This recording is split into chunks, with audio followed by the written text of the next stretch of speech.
like to introduce our final two speakers for this fireside chat to close out the conference.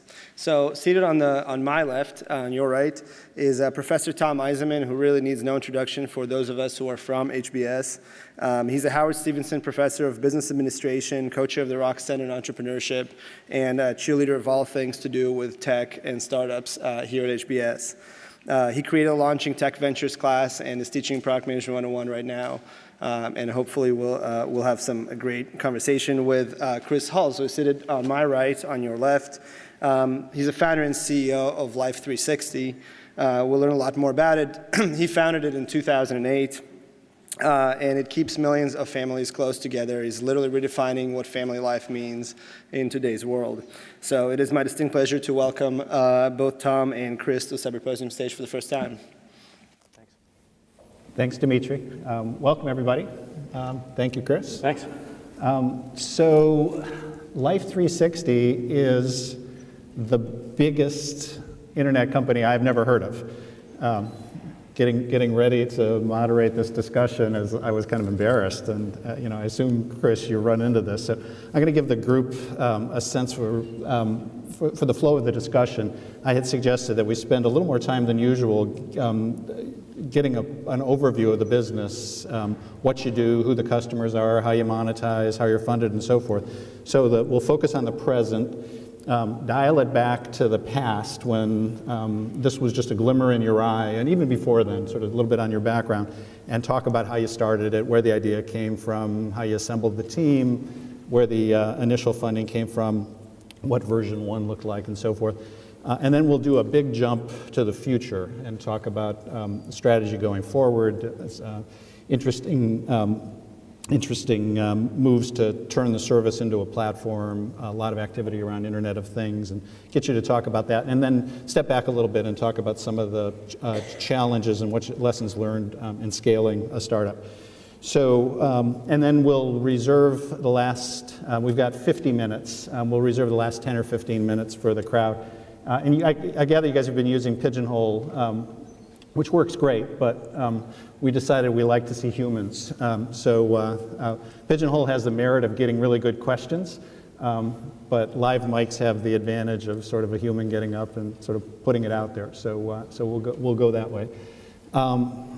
Chris, tell us about Life 360. Sure. So Life 360 is a family networking app, and our goal is to win the family network in the same way that Facebook won the social network or LinkedIn won the professional network. And there have been probably dozens or hundreds of services that have tried to do something similar, but what we did that was different from everyone else was, instead of focusing on anything social like photo sharing, we thought, how can we focus around utility and build a mobile app, which at the time was a very new thing. Now it's obvious. So our service does things like let you share locations with family members, end the where are you text, get alerts when your kids get to school, your wife leaves the office, that type of thing, with the ultimate vision of being the hub for everything family, again, much more around a utility focus, peace of mind focus versus social focus. So the target customer is a family. The basic unit is a circle? Exactly, a circle. And who's in a circle? Usually it's your nuclear family. Mm-hmm. So the traditional white picket fence, honestly, we have divorced families, we have other exceptions, but it is the nuclear family. Yep, and core feature is a check-in. So I arrive at a place. Yep, you can pull out the map and see in near real time. And when I check in, what happens with my family? Everyone gets an alert that I checked in, I'm okay. Mm-hmm. And then another core feature is places. Yep. So if you could explain that. So places automates all that. We see in families one of the most common things, people getting annoyed, stereotypes happening where it's usually the husband saying, oh, my wife's always asking me to text her when I leave the office and I forget, she texts me. We solve that problem very seamlessly. So GPS picks up the fact, if HBS is one, how granular is it? Is HBS a place or is my we set it by office region 200 feet to 2 miles. 200 feet, okay. A lot of people do city regions. Yeah, so husband arrives at the office and it automatically goes out to the entire circle. Exactly. Okay, got it. Other core features that we have? We have messaging, so you can coordinate meeting up for dinner. If you need help, you can push a panic button. Everyone in the family gets a very obtrusive phone call, email, and text all simultaneously, but hey, if you need help, we try to be annoying. Yep. And so you're founded 2008? We were incorporated in 2008, dabbled in the idea in 2007. Yeah. We were actually the very first Android app ever to get venture funding. And you're in San Francisco, right? Yep. With how many employees? About 70 now. 70, got it, cool. And the part of this biggest company I had never heard of, how many million users? We have 44 million registered families, user count even much higher, so we're much bigger than more household mobile location names like Foursquare, other family apps like Path. We're probably 10x bigger. But we solve very mundane problems that urban early adopters do not care about, which is why we've been relatively under the radar. And the business model? My glib answer is get huge and worry about that later. But more realistically, we are solving real peace of mind pain points for families, and there are a lot of legacy type services that there's huge willingness to pay for. So we have a premium product now, which is more or less a mashup of OnStar and AAA. You can push a button, get help in an instant. That's $5 a month for your family. Yeah, and unlimited places, right? The unlimited play, yeah. core service comes with 2 places. And you can add more, exactly. Yeah, got it, cool. How do you acquire customers? It's really organic demand and word of mouth. We haven't spent anything on paid marketing. And how are you funded? We've been standard VC funded, a mix of angels to get going, seed funds, then larger funds we've been bigger, and now strategics. With how much? 76 million total. 76 million, great. So big, growing fast, plan for monetizing. I think we got it. That's the basics. All right, so that's the present. Let's dial it back to the past. So tell us a little about your background. Before you did this, what did you do? Sure, I didn't have a normal business path, I didn't have a normal tech path. I grew up in a tiny redneck small town in Marin, which is a bit of an oxymoron, 300-person town. Joined the Marin, north of San Francisco, yeah. Yep. Normally people think of a very affluent professional class, but I was surrounded by farms. Started a few small businesses before I finished high school, then joined the military, then went to Berkeley, was on a more finance track, got a job at Goldman, then had a whole health scare, which gave me the cliche epiphany of wanting to do. A couple of years at Goldman? Not even. I had a health scare very soon after. Tangent on that, I only found a tumor in my neck because I was trying to go to the South Pole as a dishwasher and failed a physical. So when you have to swallow for the doctors, they actually can find something wrong. Then I was actually a deferred student here at HBS, started the company during all that, and went from there. So you could have been in the audience. I could have, yes. And listening to somebody else, maybe with the Life 360 idea. But, maybe. So tell us about turning HBS down.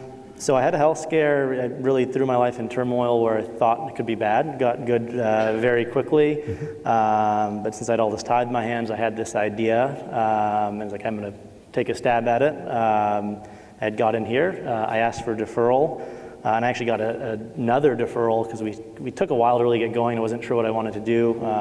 The person that gave me the deferral was Dee Leopold. I'm not sure if she's still running admissions here. She's still head of admissions. So if it weren't for her extra deferral, I probably would have gone and taken a job or come here right away. So thank you, Dee, if you are around. Thank you, Dee. So where did the idea come from? It seems like an unlikely thing for somebody fresh out of finance background, out of Berkeley. Like something you'd expect somebody with a family to come up with. So the initial seed was Hurricane Katrina, and seeing the government saying we need to use technology to make sure families can connect more easily. But then very quickly when I started working on it, I realized there was a much bigger opportunity that all these people were trying to make a digital presence for the family, but they were all doing the very standard things. They weren't really thinking about something new. They're photo sharing for families. And what we realized was we had this big thesis at the time was that everyone is going to have a smartphone, and that is going to be a remote control for life. And people should really remember 6-7 years ago, it was not at all obvious that smartphones were going to be that hub. And we thought location was very, very powerful because it is so core to the interactions you have with your family members when they're apart. Yep. So 2007 was the year the iPhone was launched. Life 360 was conceived as mobile first? It was conceived as mobile first. The initial prototype was all SMS based. And then Google was doing a competition to find the best use cases for the then upcoming Android platform. And they were the first smartphone that would allow you to get location without having an app in the foreground. So to pull the GPS. Exactly. So with iPhone, you actually couldn't do that till iPhone 4 because they did not allow back. So your first app was an Android app. Yeah. Your website mentions that you are a lean startup in San Francisco. So do you actually follow that whole discipline of in terms of how you researched the company and the opportunity? We were prototyping and testing and so forth? Minimum yes and viable no. No in the sense that when users did not ask for what we wanted, and we actually had a few years, probably 3 years of no traction. I think our first year was 5,000 total users. I think yesterday we got 103,000 in a single day. So if we had listened to the data, we would have gone home. We are lean in the sense that we try to move quickly, learn quickly, but it hasn't replaced our vision, which I was very adamant about day one. Mm-hmm. So what did version 1 look like? Version 1 was a very broken Android app on the G1 with a bunch of things tied to the web, because at the time that's what most people had, and it didn't work very well. But the core around the family on a map was there from the beginning. In the smartphone app itself? Exactly. And, but the apps were talking back to a website? Exactly, yeah. And you could have feature phone support with SMS, which was not a good user experience. And did it had all the check-in functionality, but it had a check-in and panic. Not places? No places. Okay, so places came a couple years later? And that was always something we wanted to do, automating the whole thing, but the ability to have always-on location without killing a battery was something that the phones wouldn't support, and we had to develop a lot of proprietary tech to do. And how did you pick the family? Because I could imagine if you were doing location sharing, you could have done hipster posses like Foursquare did. You could have done some enterprise thing. I think it ties in with I did come from a bit of an unusual background, and I'm kind of an introverted guy, and I kind of don't like doing what everyone else is doing, and it seemed like, hey, everyone is ignoring families. Everyone at the time, this was when it was all about social, and people were building social network families, but it was again just Facebook for another group. So I thought, how about let's just do something that no one's ever done. And I also liked there was no competition. I think Peter Thiel was here a couple months ago saying that competition's bad, and I agree with it. We had a very crappy team when we started. I had no idea what I was doing, but we had many at-bats just because no one was coming after us. And now we have tons of competition because the idea is a little more obvious now, but at the time, there was nobody. Yeah, so who, do you have technical training? I don't. I've had to learn a lot of it on the way, but by trade. So no. who actually built the first version? The first version, a team in India, it completely failed. I wouldn't even call it a first version, I'd call it a failed attempt. But now we have all our tech in-house and a very strong technical co-founder. And how'd you find your co-founder? I met him randomly at a networking event. I'd show up to everything, 99 out of 100 times they were waste, but got lucky. And how far along were you when that happened? I'd been working on my own for probably a year and a half. Wow. Yeah, you did not have It was not a pretty start. Yeah, it was less than shoestring and bubblegum? Yes. Yeah. Broken code and bubblegum. And so how does a guy, did he have startup experience? He had done an open source project out of his dorm room, and he had never done anything. This was his first job, first full-time job. Yeah. And so he two of you. We just went for it from there. Yeah, and then what's the rest of the early team? How long before you hire others?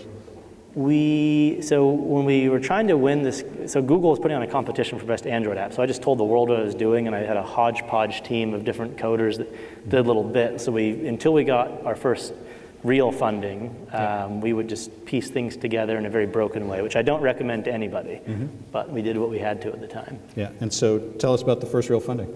The first real funding was a kind of a funny story to that one that also ties in with serendipity. I was just showing up to everything. We didn't really have a lot of traction.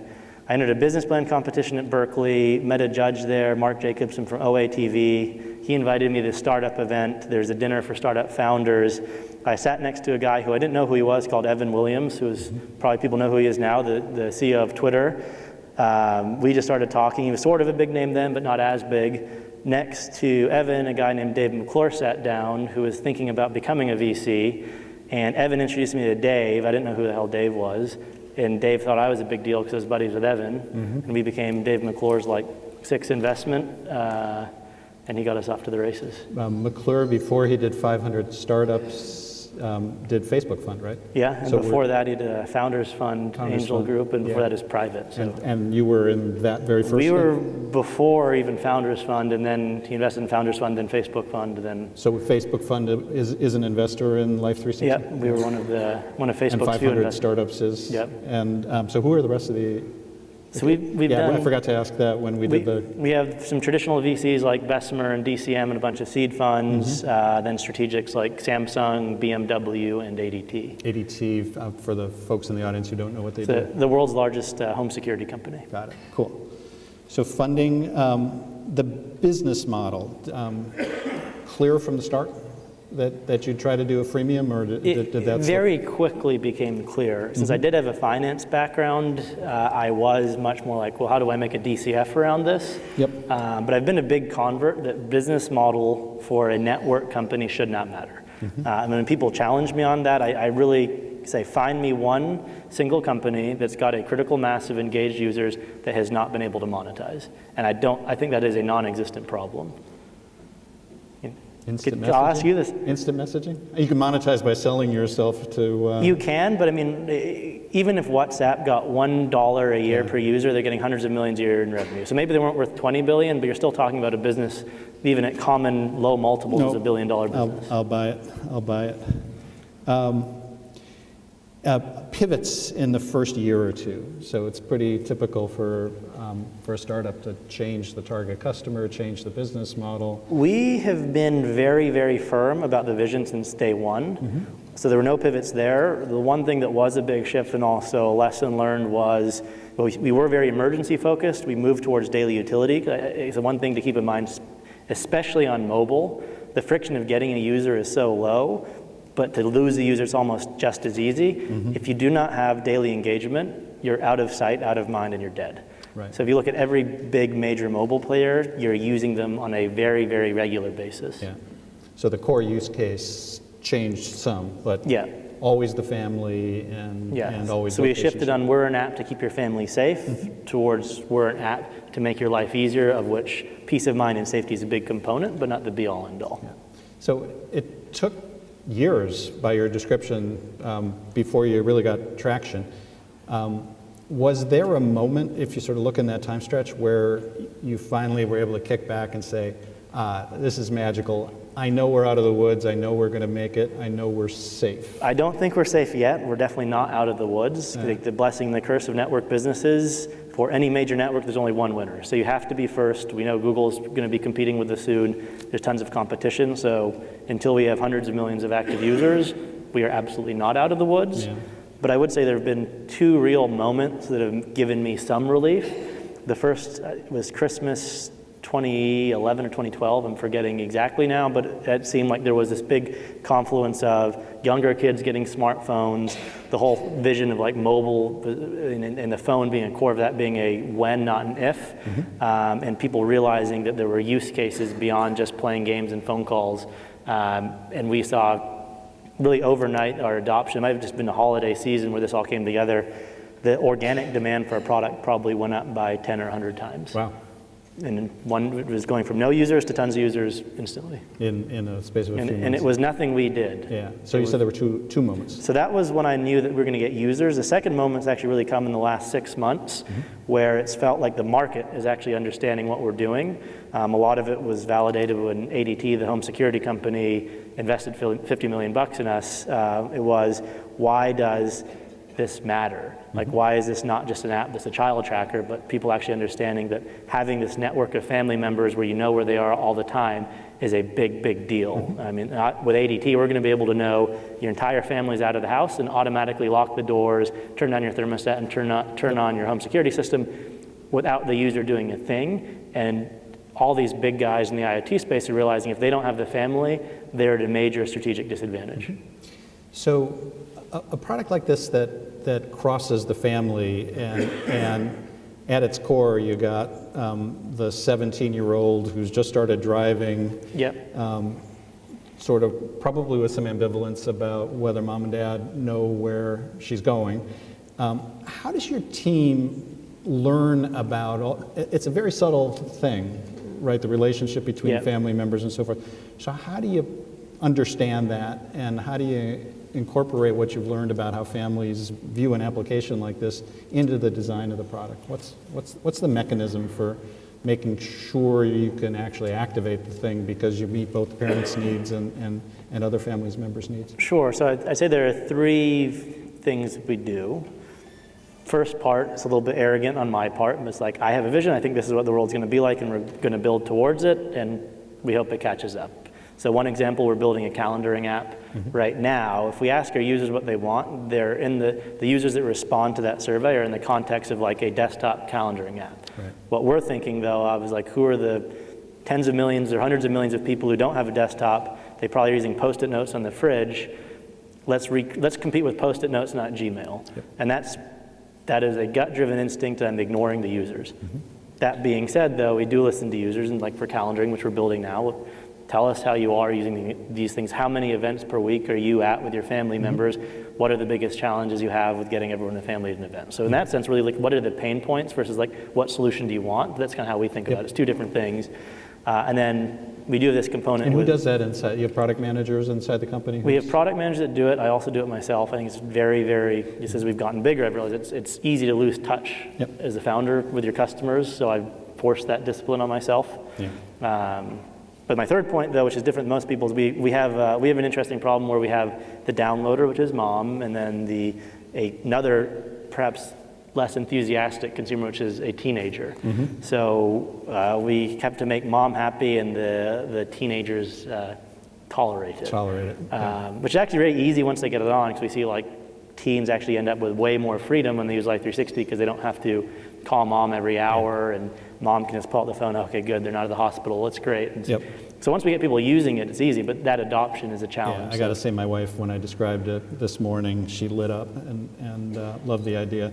She bemoaned the fact that there was a brief moment, some folks in the audience may remember it, where teenagers wanted BlackBerries. There was. Yeah, it didn't last long. We're probably all of that same age in the audience. And she used the BlackBerry to make sure my daughter was still alive, because even though she wouldn't answer the message, she could see whether she'd read it, which is it's just essentially and I'm not dead signal. A hack of your solution. So, any moment where you came close to throwing in the towel, a long path to... In those early years, before we had traction and any real funding, we had more than 2 times where we had less than a month of money. Wow. And our initial funding was 10 grand from my mom, 15 grand from an old teacher, and my credit card. That does come back to why this deferral here was amazing. And that's what paid for the India outsourcing? Yes. Yeah. Then we got $50,000 from an angel and $300,000 from Google, but that all happened over a couple of years, so it was it was very scary, and it felt like there was nothing we could do. So I was ready to go till we had $0, but it felt like many times, we're dead. Wow. And even now, it's we're doing very well now, but I'm assuming we're going to have a few more expletive moments where relative to the amount of money we've raised or just competitive threats. Yeah, you're on different people's radar than you might have been 5 years ago. I have much higher class problems, but they still keep me up at night. Got it. Cool. So let's dial it forward to the future. Companies made a big push around becoming a platform. So if you could talk a little bit about that, what that means, and a lot of that's in the context of Internet of Things, smart home, connected car, and so forth. So tell us what's going on. Sure. So backing up a little bit, Life 360 really was predicated on the fact that we are not a tracking product. We're a way to aggregate families with very useful data around it, specifically the location of family members and this engagement around a map type interface, which can make a lot of existing products better. So we realized that if we can control families, if you're using Life 360, with everyone in your family has a smartphone, you're using us many times a day, you trust us, your family's safety is in our hands, it's a very powerful position to be in. So going back to the ADT example, the reason they approached us is they realized that traditional home security is no longer about being in the home. If you really want to protect a family, which is why you actually protect your home, it's also about when people are on the go. And if you want to protect people on the go, what do you need? Well, you need that family network. So they came to us realizing that we're going to be the future evolution of a security service, and we can actually enhance their home as well. So I mentioned previously the ability to have everything in your home happen in an automated way. Doors locked, thermostat goes down, home security system alarms, which sounds very boring, but it solves a major problem for ADT because they have a huge percentage of their homes that have not been armed in the last week. If you're not using your home security system, why are you going to pay $50 a month for it? Right. So we can probably add hundreds of millions or even billions to their share price just by reducing churn alone. ADT sells the equipment and services on top of it. Yeah. So you become a layer. You could imagine integrating their service into yours or vice Exactly. versa. So there's going to be a home button in our app. You're going to be able to push that home button. You're going to be able to control your lights, your doors, your thermostat, home security system, all from within Life 360. Yep. And that actually really helps ADT and other partners we have because who cares how you're interfacing it if you're providing engagement to a product? And you don't open your home security app multiple times a day because why would you? But you are opening Life 360 multiple times a day with a very parallel use case. Got it, cool. So other examples to make it more holistic, BMW, an investor, we're talking about getting an API access to their cars so you can actually, you're looking where your family members are on the map, you can see where your car is.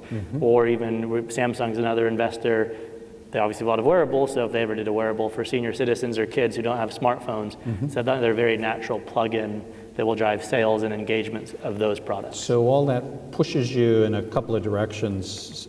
Technically, you need an API. Yep. Strategically, you need a pretty strong business development function. Yep. So on that point, our biggest challenge has actually been focus around that. It's been somewhat humbling to me to see how hard it is to get more and more features built and things done as the team grows, because it definitely means that each additional engineer or designer, the marginal utility decreases almost seemingly asymptotic to zero because you have all these huge companies. You wonder what are they doing with 10,000 engineers. So I've seen every time we double the company, it gets harder and harder to keep people focused and move quickly. So we're trying to balance the needs of how do we make our core experience better while also maintaining this long-term vision that it's much more strategic that we need to get done. Yeah.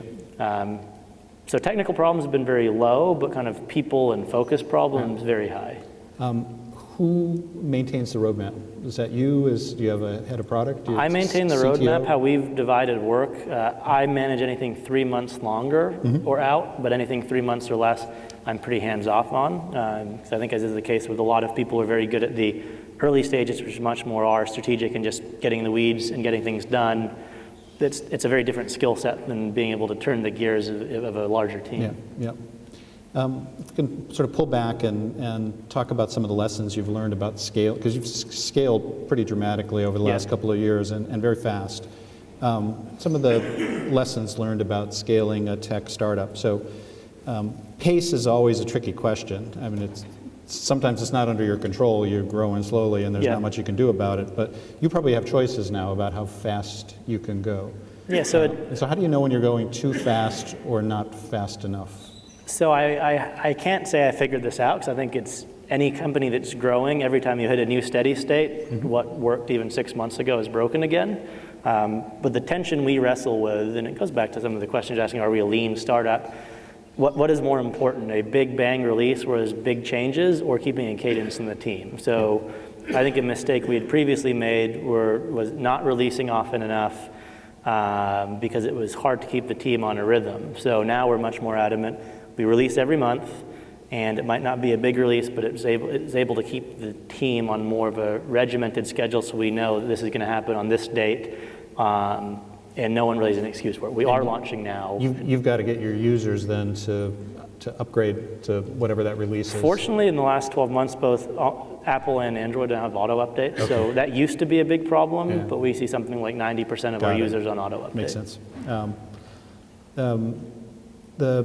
You're also getting to a stage, I'm guessing, where the earliest team members in startup, typically jacks of all trades who can do a little bit of everything, marketing, business development, product, and so forth. You probably got a lot of specialists now. Yes. And fairly senior new people. So how has that gone? The sort of mixing of the early team members who were sort of present at the creation with the new folks who've more formal, more process-driven? It's difficult for sure. I'm naturally a non-process guy, and so now I'm someone who is of the ilk that can't stand process. If I were an employee, I would probably have had to have leave by now, because I would never work in a company that has to be that structured. Fortunately, I'm not on the individual contributor side, so I don't have to deal with it. But it's that's such a huge tension between being process-driven versus like the people who are best at starting early companies, especially on the engineering side. I've seen this firsthand. They'll work 3 days straight until 6 a.m. every day, and they'll just completely crash.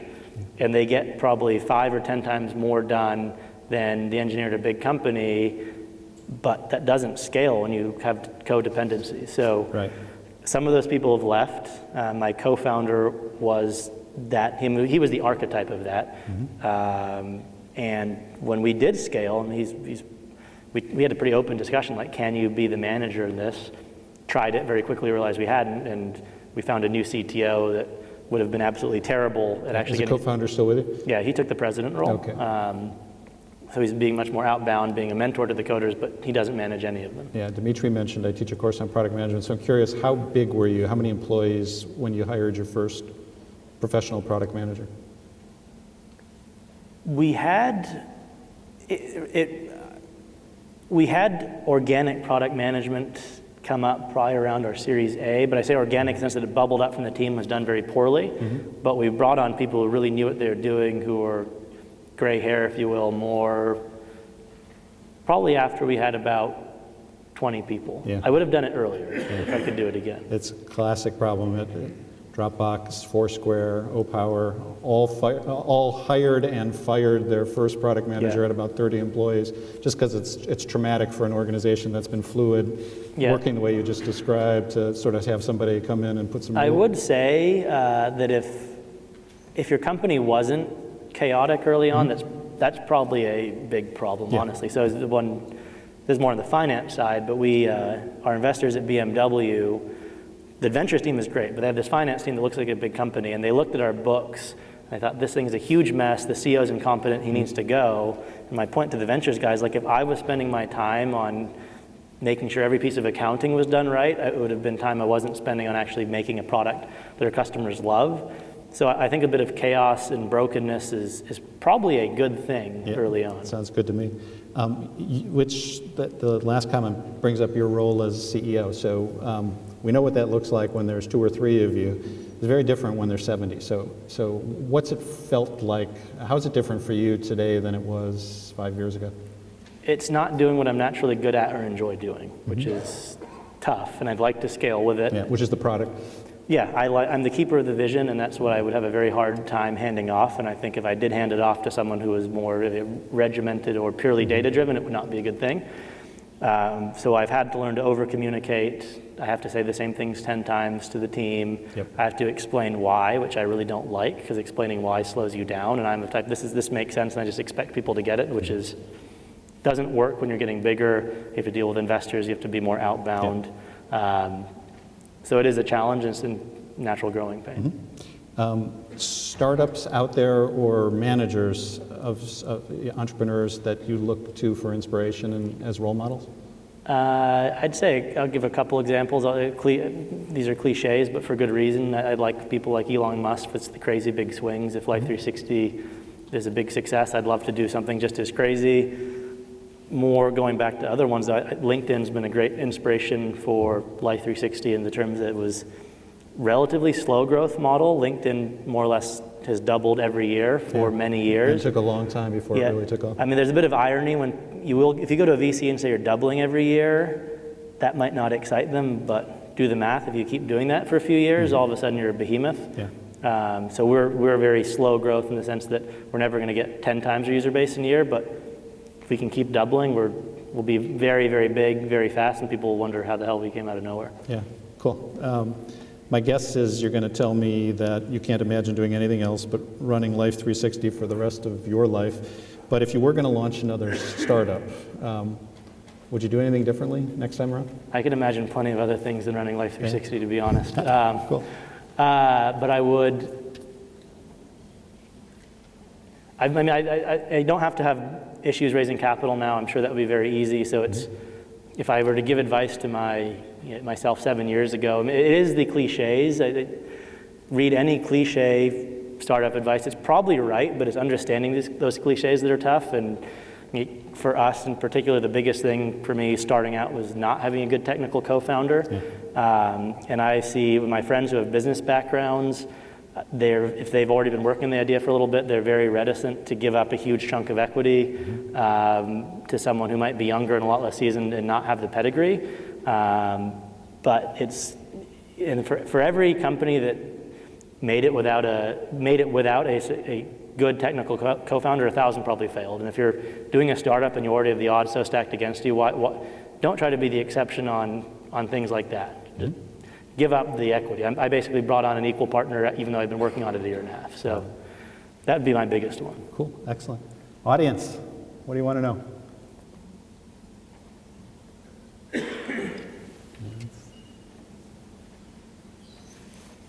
Yeah, just shout it out. We've got mics, you can come up, but I'll bet you can project. So what is the exact value proposition here? How exactly, I know you answered this already, but I didn't understand how you monetize. Question's what's the value proposition? So exactly. So to a family, it's doing all these things that are done very inefficiently, like asking people where they are, when are you going to meet for dinner, are you safe, and basically automating all that. So when I was first getting my freedom, my mom gave me a calling card to call home when there was a payphone. 10 years ago is text message. Now we're doing that same thing with Life 360 and building upon it. So anything collaboration, communication, peace of mind with families is what we're trying to really dominate. And business model will tie in with services that people pay for within that domain. Should we, what's your bet that there's anybody in the room who's a customer, a user? Anyone who's a user, I mean, if you don't have a teenager with kids, you're really not in our sweet pretty spot. Low. So let's ask. So show of hands, any users in the room? There's a hand almost up over there. No. Yeah, where? Yeah, what's the use case? I said a new user asked about 45 minutes ago. I would say on that note, though, I think way too many people doing startups, more people with business backgrounds look at existing products and look for models to replicate. There are tons of verticals that are products that you don't use, or in areas that you don't use, that it's probably wide open. So yeah, that's so it's actually that's a contrarian view. Peter Thiel's advice. This is exactly the outcome you want. How are you going to use it? Got a 17-year-old daughter and a 20-year-old son. And you think they'll? Yeah. Do you think they'll put up with it? Yeah. Cool. Question here. So this is somewhat unorthodox, but I'd be curious to know about sort of your values. So if you had to represent sort of an animal, or an animal had to represent you, what animal would you choose? Your values and me personally, or and the how does that company? map onto animals? Me personally? So you have to answer it first. What animal are you? Okay, so I would choose a leopard because it's sort of elegant and also like. All right, that helps. I'm trying to think about this one. I've never been asked what animal I am. I know, it's a strange question to ask. I'll say something. I don't know the animal. I'm trying to think of it, but maybe some sort of cat that's kind of hid in the background, stays out of attention, but kills everyone else without even realizing it. Let me ask you a different question. So what is success for you individually, and what is success for your company? How do you define success? I haven't figured out my own success yet. I'm trying to do things I feel good about and make the world better in some way. I know it's a cliche. I'd also like to be able to not worry about money, but that is a second order thing. And for the company, I mean, from the investor side, it's very clear. We give a very good return on capital. And if you're taking VC money, that's what you're signing up for. But actually, I personally am very proud that we're doing a service that solves real problems. At least once a week, we get some email that we saved somebody's life. The Boston Marathon here, we had a lot of people that were using our app, and it was the only way they were able to get a message out saying, I'm okay, because the phone lines were clogged and we worked. So that makes me feel very proud. At the mic. I'm just wondering, since you seem to have taken investment from a lot of strategic investors, and I know there's been there's been a lot written about kind of there's a good and there's a bad with that. I was just wondering what your thoughts were on it. So I think it depends why you're taking strategic money, first of all. If you're taking money for strategic money's sake, that's not, if you can take it and consider them dumb money, that's fine. If you can contain them and not give them much say. Dumb money is not always bad money, especially if you already have people who can help you. In our case, though, the strategics that we have taken money from have all been ones that are actually strategic. So ADT, the thing that was hard was the commercial deal, not the investment deal. We took money from Samsung because they're the largest OEM device maker, and device is something we're very excited about, and it was very symbiotic. BMW, they're a very well-respected car brand. Can you think of a better first partner to show that a huge brand in the car space trusts us? So we have done deals with every one of our strategic investors, whereas if you're just kind of taking a bit of sprinkling from people, yeah, that can cause problems. Thank you. This mic. Yeah, I noticed that you were an early adopter for leveraging online platforms for raising money at a later stage. Could you just talk about how you leveraged AngelList in your Series C and just how that's affected you? Sure. So we first used AngelList for our Series A, and at the time, people were saying it's only desperate companies going AngelList. And that was really VC thinking and kind of keeping it insular, and it was very unpopular. But I will admit, for our Series A, we had a hard time raising money, and AngelList did really help. They featured us heavily, and it really got that momentum of a forcing function to say, if you don't invest now, we're closing it around. And that is absolutely critical. You need to be aggressive raising money, and VCs will wait forever if you don't force them to make a decision. So that was our Series A. It was very helpful. I'm glad we ignored our naysayers who said it would make us look desperate. For our Series C, though, it was a very different reason. So for context for everyone here, we raised about a $50 million round about 6 months ago. And with AngelList, they allowed us to let angels come into a very late stage deal. And the reason we did it is we had all these angels that wanted to invest, some of them very good angels, but I don't have the time to manage hundreds of more investors. It's just way too much work. But with AngelList, it let us have a vehicle where they could all go in through one legal entity managed by one professional investor without us having to manage that. So single entry on the cap table, we now have, we close out a syndicate at AngelList, which at the time was their biggest ever, where we brought on 99 new investors, which was their legal maximum. And now we have 99 new investors who are advocates of Life360, people who give me feedback, who are there when I need them, but I don't have any of the headaches. So it worked out very, very well, and I think there is an element of giving back to the community that we do want ways for smaller people to get involved, whereas 50 million used to be an IPO, now it could be an AngelList syndicate and anyone can invest. This side.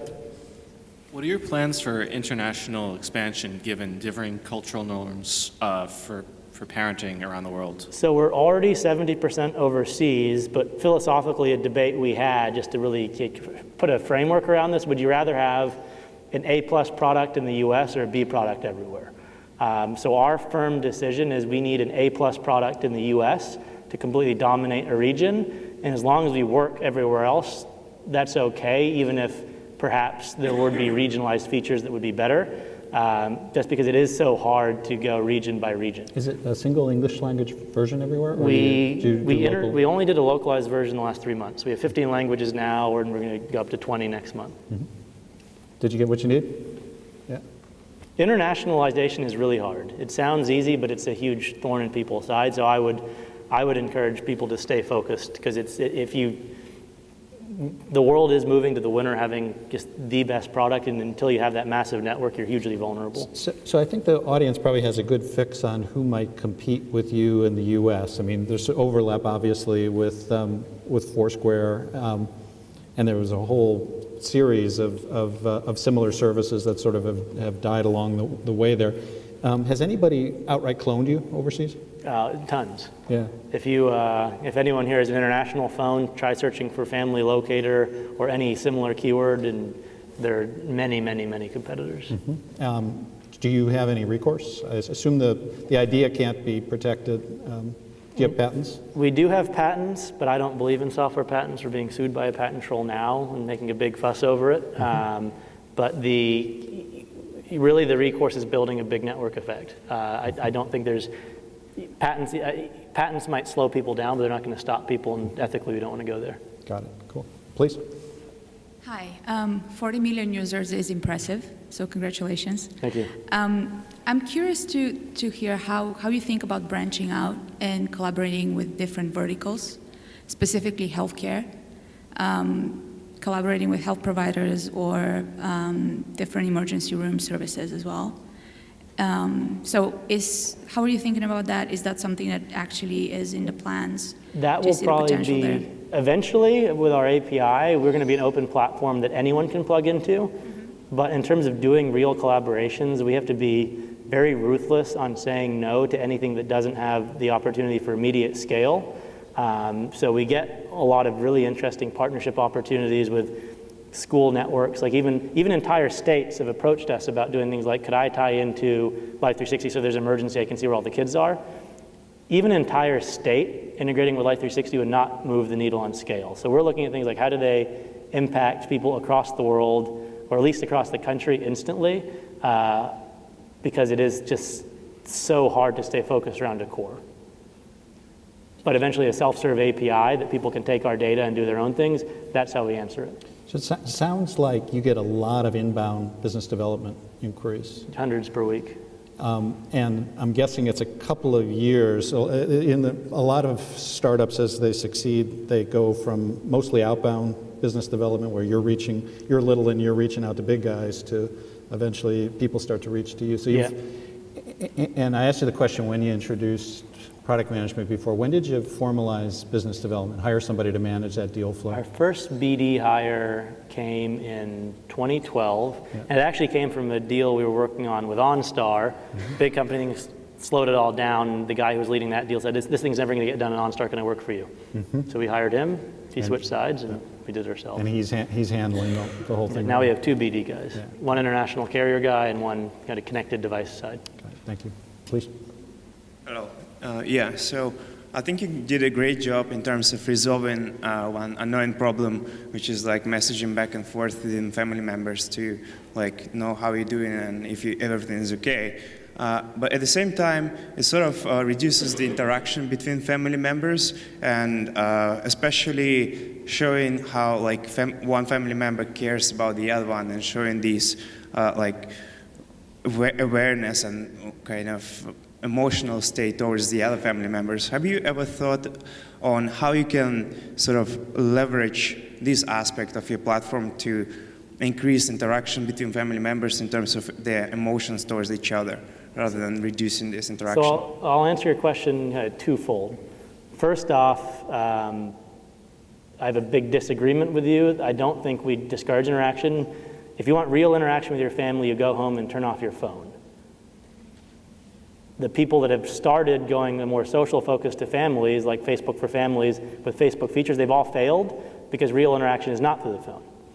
That being said, we are trying to find ways to inject more emotion into our product, because well, I'll be the first to admit we are a very utility-focused product, and you're usually not passionate about utilities, they're just sort of there. So we are looking for ways to make our messaging system a little more robust, so instead of just being this, how do I get everyone to dinner at the right time, have things like be able to send a smiley if you say you're feeling sad, you can do it. But our success has been built on the fact that the phone is not the way to foster close families. We're the way to actually get you simply through the day when you're apart, so hopefully you're home sooner and can enjoy the dinner table without any electronic distractions. All right, thank you. The organizers told me we could run 5 minutes late. We've done that. Audience, thank you. Chris, Thank you. Yeah.